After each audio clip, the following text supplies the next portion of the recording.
Good morning mga kol. Ngayon po ay may dinala po sa atin isa pong Honda Click 125 Fi.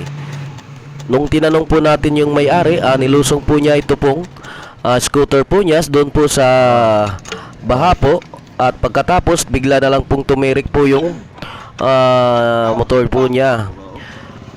At nung tinanggal po natin yung spark plug po niya ay meron pong lumalabas na tubig po dyan po sa butas po ng spark plug. Kung mapapansin niyo po, ayun po, lumabas po yung tubig.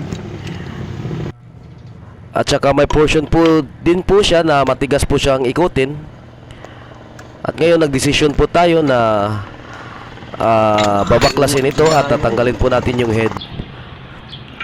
Ito naman po, napansin po natin dito po sa tambocho po niya, meron pong lumalabas po na tira po ng tubig baha. Yung may mga scooter po dyan, wag po natin gawin pong jet ski po yung motor po natin para hindi po matulad nito. Kung mapapansin nyo po, ito pong piston po niya, nabasag po yan at baluktot po yung connecting rod po niyan. Ayan po yung basag po na piston.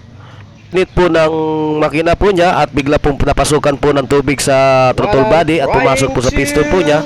Kaya po bumaluktot po yung connecting rod po niya at biglang nabasag po yung piston niya na bumangga po sa sigunyal ng motor. Ano mo kung isa kay stator nito ya? Okay ba to? Okay na lang. 6 valve kung yapon.